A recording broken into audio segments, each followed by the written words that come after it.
अच्छा सुनो, ऑनलाइन शिक्षण में स्वागत है आपका। चैनल सब्सक्राइब नहीं किया है तो कर लेना, और कर लिया है तो सब्सक्राइब कर दो। घंटी का बटन दबाना बिल्कुल मत भूलना, और जल्दी से नोटबुक लेके बैठ जाओ। साथ साथ नोट्स जो बनाना है, पेपर में अच्छे नंबर लाना है। तो चलो आज के टॉपिक की करते हैं धमाकेदार शुरुआत। फ्रेंड्स, आज हम कंप्यूटर विषय के अंतर्गत कौन कौन सी 5 पीढ़ियाँ हैं कंप्यूटर की और उनकी कौन कौन सी विशेषताएं हैं, ये सभी हम आज की वीडियो में जानेंगे। तो फ्रेंड्स, ये सभी आप तो जानते होंगे कि कंप्यूटर की 5 पीढ़ियाँ अभी तक आ चुकी है, 5वीं अभी फ़िलहाल में चल रही है।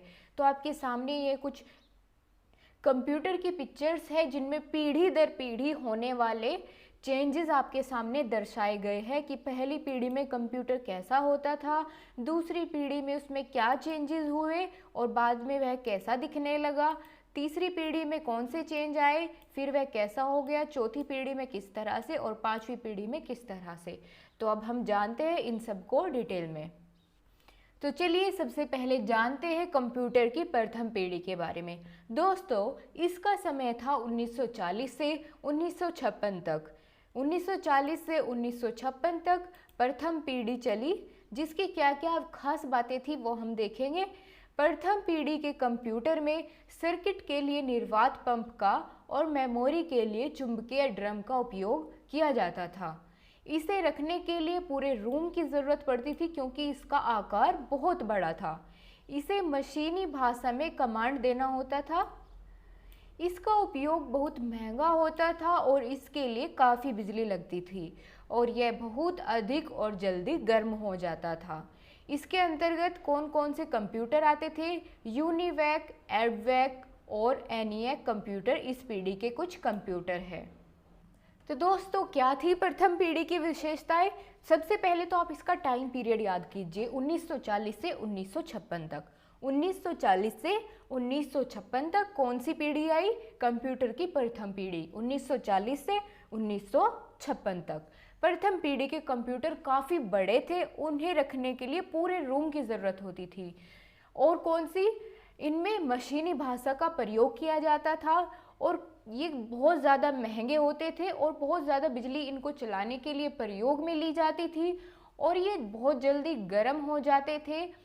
और कौन कौन से ऐसे कंप्यूटर हैं जो प्रथम पीढ़ी के कंप्यूटर माने जाते हैं? उनके नाम है यूनिवैक, एडवैक, एनिएक। ये कुछ कंप्यूटर है जो प्रथम पीढ़ी के कंप्यूटर थे और इनका आकार काफ़ी बड़ा था। दोस्तों, जैसे हमने अभी ऊपर पढ़ा कि फर्स्ट जनरेशन के कंप्यूटर में निर्वात पंप का प्रयोग होता था। तो निर्वात पंप को क्या कहते हैं, आप इससे थोड़ा भी कंफ्यूजन मत रखिएगा। निर्वात पंप को कहते हैं वैक्यूम ट्यूब। ठीक है दोस्तों, तो फर्स्ट जनरेशन के कंप्यूटर में वैक्यूम ट्यूब का प्रयोग किया जाता था। इसका आविष्कार 1904 ईस्वी में जॉन एम्ब्रोस फ्लेमिंग ने किया था। जॉन एम्ब्रोस फ्लेमिंग ने इसका आविष्कार 1904 ईस्वी में किया था। किसका? वैक्यूम ट्यूब का। ठीक है दोस्तों, फर्स्ट जनरेशन के कंप्यूटर की क्या विशेषताएं थी? इसका आकार बहुत बड़ा था, ये बहुत जल्दी गर्म हो जाता था और इसको रखने के लिए बहुत ज़्यादा जगह की ज़रूरत पड़ती थी। 3 कंप्यूटर कौन कौन से हैं जो मैंने आपको बताया फर्स्ट पीढ़ी के हैं? तो वह यूनिवैक, एडवैक, एनिएक, और इसमें वैक्यूम ट्यूब का प्रयोग किया जाता था जिसका आविष्कार 1904 में हुआ। अब चलते हैं और ये देखते हैं कि दिखने में किस तरह के थे कंप्यूटर। तो आपके सामने इमेज दिखाई है मैंने, ये कंप्यूटर की है जो फर्स्ट पीढ़ी में यूज़ किए जाते थे। तो आप देख सकते हैं कि पूरे रूम में सिर्फ कंप्यूटर ही रखा है, एक पूरा बड़ा, ये इस तरह से होता था रूम के आकार का कंप्यूटर। ठीक है दोस्तों, आपको बिल्कुल क्लियर हो गया होगा। अब चलते हैं दूसरी पीढ़ी की ओर। दूसरी पीढ़ी के कंप्यूटर का समय काल क्या था? 1956 से 1963। 1956 से 1963 तक का जो टाइम था उसमें आए दूसरी पीढ़ी के कंप्यूटर। इनकी विशेषताएं देख लेते हैं क्या क्या थी। तो दोस्तों, दूसरी पीढ़ी की कंप्यूटर में निर्वात पंप की जगह, मतलब वैक्यूम ट्यूब की जगह किसका प्रयोग किया जाता था? ट्रांजिस्टर का। ट्रांजिस्टर का उपयोग होने लगा था दूसरी पीढ़ी में आते आते। और क्या चीज़ें थी ऐसी? दूसरी पीढ़ी में कंप्यूटर को मशीनी भाषा की जगह सांकेतिक भाषा में कमांड दिया जाने लगा। फर्स्ट जनरेशन में मशीनी भाषा का प्रयोग किया जाता था, मशीन लैंग्वेज का, और सेकंड जनरेशन में सांकेतिक भाषा का प्रयोग किया जाने लगा। उच्च स्तरीय प्रोग्रामिंग का विकास सेकंड जनरेशन के कंप्यूटर में हुआ और इस पीढ़ी में शुरू हुआ जैसे कोबोल और फोर्टन इस तरह की लैंग्वेज या प्रोग्राम का शुरुआत हुई सेकंड जनरेशन के कंप्यूटर में। यह पहला ऐसा कंप्यूटर था जो अपने निर्देशों को मेमोरी में स्टोर करता था। इसके पास मेमोरी थी सेकंड जनरेशन के कंप्यूटर के। दूसरी पीढ़ी के कंप्यूटर का उदाहरण है PDP-8, IBM 1401 और IBM 7090। ये कंप्यूटर दूसरी पीढ़ी के कंप्यूटर हैं। दोस्तों, दूसरी पीढ़ी के कंप्यूटर का प्रोसेसिंग का समय माइक्रोसेकंड था। कहने का अर्थ यह है कि जो पहली पीढ़ी के कंप्यूटर थे उनसे कुछ जल्दी ही अपना काम पूरा कर देते थे, आउटपुट दे देते थे। और क्या खास बात थी इसकी? सेकंड जनरेशन के कंप्यूटर में असेंबली भाषा का प्रयोग किया जाने लगा था। चलिए पिक्चर के थ्रू देख लेते हैं सेकंड जनरेशन के कंप्यूटर किस तरह के दिखते थे। तो दोस्तों, ये सेकंड जनरेशन के या दूसरी पीढ़ी के कंप्यूटर है जो आपके सामने स्क्रीन पर है। तो चलिए चलते हैं कंप्यूटर की तीसरी पीढ़ी की ओर।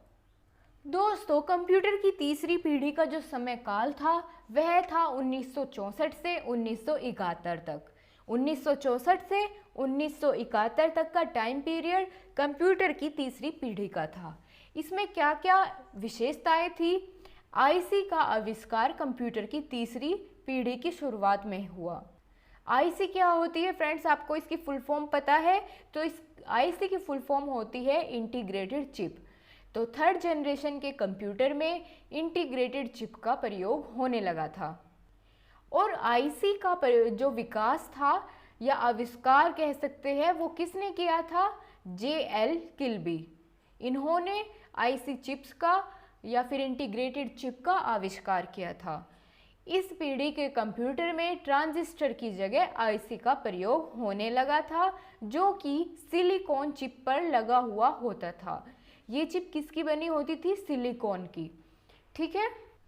पंच्ड कार्ड्स और प्रिंट आउट्स की जगह प्रयोगकर्ता कीबोर्ड और मॉनिटर के द्वारा तीसरी पीढ़ी का कंप्यूटर से इंटरेक्टेड होते थे। इस पीढ़ी में कंप्यूटर मल्टीटास्किंग थे, अर्थात यह कंप्यूटर एक ही समय में कई प्रोग्राम रन कर सकता था। ये इसकी खास बात थी। और इसके कुछ उदाहरण हैं। NCR 395 ये कंप्यूटर का नाम है, और B6500 ये कंप्यूटर तीसरी पीढ़ी में प्रयोग किए जाने लगे थे।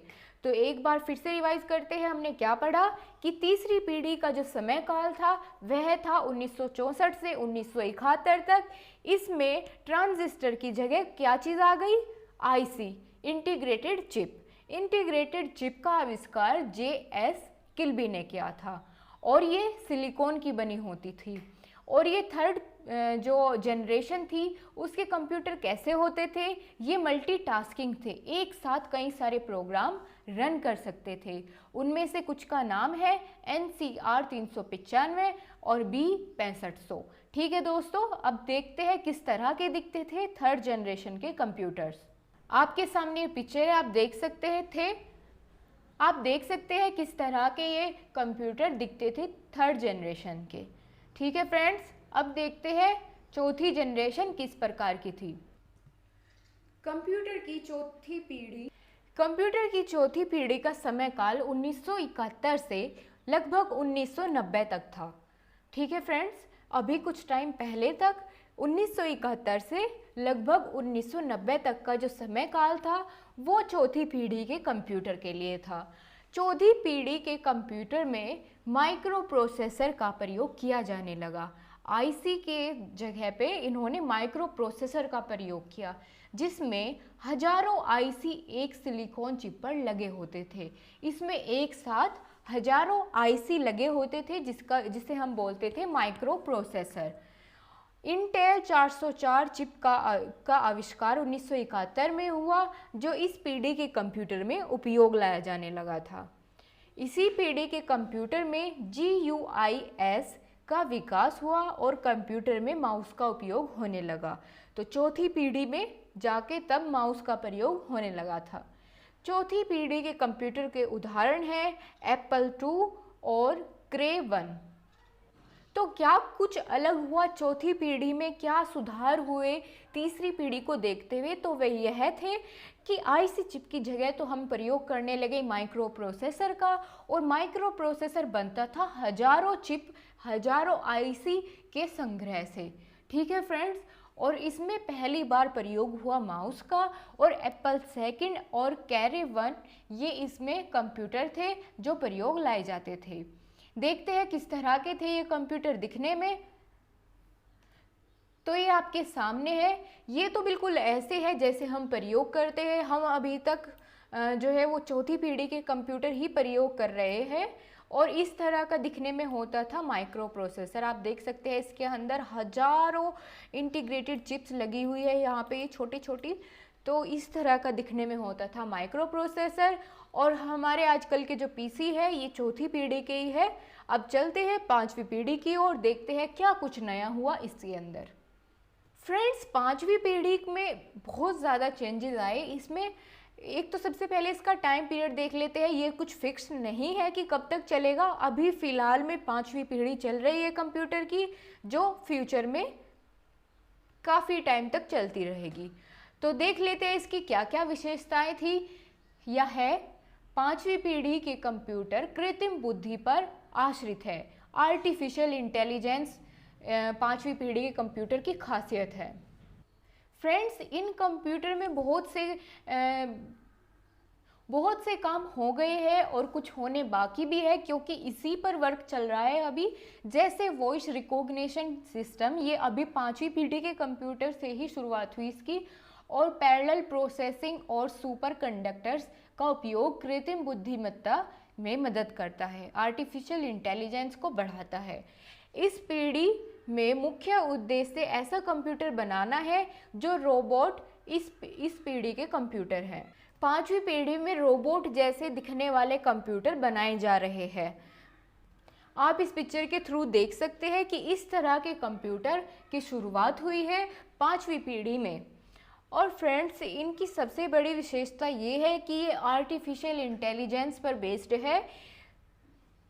जिस तरह से रोबोट काम कर लेते हैं उसी तरह से ये बनाए जा रहे हैं। तो दोस्तों, आज हमने पढ़ी कंप्यूटर की 5 पीढ़ियाँ, उनका समय काल, उनकी विशेषताएं कौन कौन सी थी। अब हम आज के टॉपिक का निष्कर्ष देख लेते हैं कि इस तरह से पीढ़ी दर पीढ़ी क्यों बढ़ाए गए ऐसे कंप्यूटर की, तो वो सब इसमें मेंशन है। निष्कर्ष के रूप में हम कह सकते हैं कि कंप्यूटर की पीढ़ी का विकास जैसे जैसे आगे बढ़ता गया, उसकी प्रोसेसिंग की क्षमता भी बढ़ती चली गई। प्रत्येक पीढ़ी का कंप्यूटर अपने पहले वाली पीढ़ी के कंप्यूटर के आकार से छोटे होते चले गए। प्रथम पीढ़ी के कंप्यूटर के लिए जहां हम एक बड़े रूम की ज़रूरत थी, वहां आजकल के कंप्यूटर हमारे हाथों में समा जाते हैं। कहने का मतलब कि अब आजकल पाम टॉप आ रही है, हम अपनी हथेली के ऊपर कंप्यूटर रख के चला सकते हैं। तो इससे बड़ा चेंज और क्या हो सकता है कि पहले कंप्यूटर के लिए एक पूरे रूम की ज़रूरत पड़ती थी और अब हम उसको अपनी हथेली पर भी रख सकते हैं। तो ये हुआ ना टेक्नोलॉजी का बड़ा चेंज। आगे देखते हैं कि कंप्यूटर की पीढ़ी उसमें उपयोग होने वाले डिवाइस के आधार पर निर्धारित किया जाता है। जैसे हमने देखा कि सबसे पहले वैक्यूम ट्यूब का प्रयोग किया जाता था, फिर वैक्यूम की ट्यूब की जगह क्या प्रयोग होने लगे, ट्रांजिस्टर। नहीं, ध्यान दो ज़रा, सबसे पहले वैक्यूम ट्यूब, उसके बाद इंटीग्रेटेड चिप्स का प्रयोग होने लगा, उसके बाद ट्रांजिस्टर का, और फिर धीरे धीरे करके आई आर्टिफिशियल इंटेलिजेंस।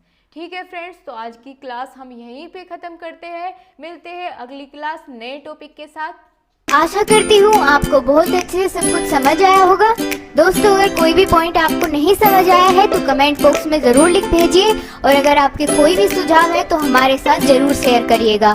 और हमारे टेलीग्राम का ग्रुप नीचे डिस्क्रिप्शन में मिलेगा, आप उसको ज्वाइन कर लेना। और फिर अगर आपकी कोई क्वेरी रहती है, मैं आपको अगली वीडियो में उसे ज़रूर एक्सप्लेन करूँगी। थैंक यू, अपना ध्यान रखिए, खुश रहिए।